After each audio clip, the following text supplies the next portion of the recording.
Hello everyone and welcome to this new channel, the Premiere Pro, where I'll show you everything you need to know to go from a 100% beginner to a professional level video editor.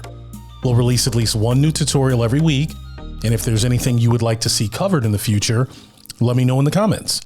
So let's get started. The first thing you need to do is open Premiere Pro and create a new project. And then you're going to have to select where you want Premiere Pro to save your project. So basically, so you'll be able to find it in the future. And it's also a good idea to create a folder structure ahead of time so that you already have a place for your new project and so you can easily find any new media that you want to import. So let's choose a location here. So I've already done my folder structure. So if I go to this hard drive and I go to Adobe and Premiere, that's where I'm going to create all my projects. So I chose that location now. Now I want to name the project. So I can call this the Premiere, bad typing, Pro Tutorials 2023. It's 23. And then I'm just going to hit create. And once you've created your project, you'll start with a blank slate. The first thing you want to do is create and organize your folders. And this will be more and more important as you bring more assets into your project. So the best way to edit videos efficiently as possible is to set up an organized workflow from the very start and maintain those principles as the project gets more and more complex. So let's create our folders. And you can actually move all these windows around as you like. People like to have different setups. Different editors are comfortable with different setups.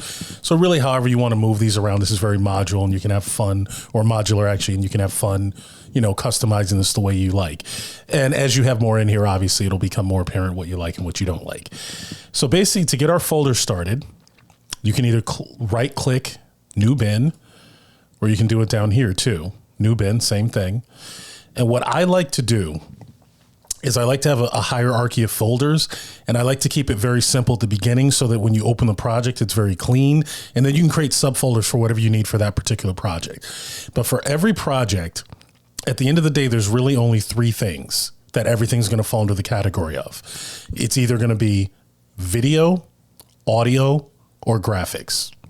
That's it. Everything's going to be one of those. And then the last thing I usually like to add is also a sequence, because as you have more sequences, that'll be a way to keep that organized. So the first one, basically video footage.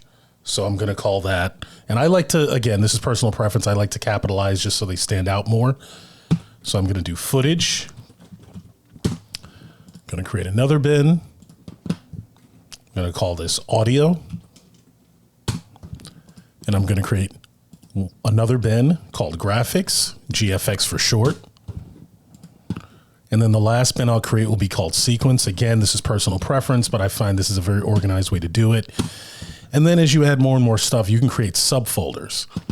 So for instance, if I click audio and make sure that you can't see that there's nothing in there, but this is closed, this is open with the arrow pointing down, click on the folder, create another folder, and you can say music. So now in my audio folder, I have music. I can make another one. Let's say this is going to be voiceover. Now I have voiceover folder in there. Let's say one more, sound effects, SFX. So this is a way that you can create a nice hierarchy, but keep your project very clean. When everything's closed, you know where to look for things. And then if you want something specifically, you can go into that. Even for music, you can create another subfolder, stock. Create another one, original.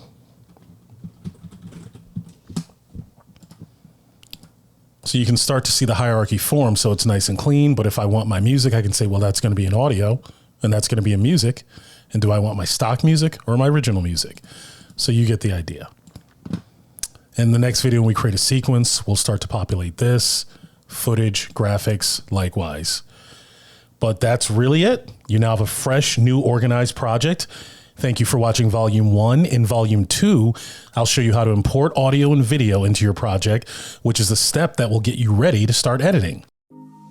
For more Premiere Pro tutorials, click the like button, click the subscribe button, and make sure to ring the notification bell. And as soon as the next volume is uploaded, you'll find the link in the description.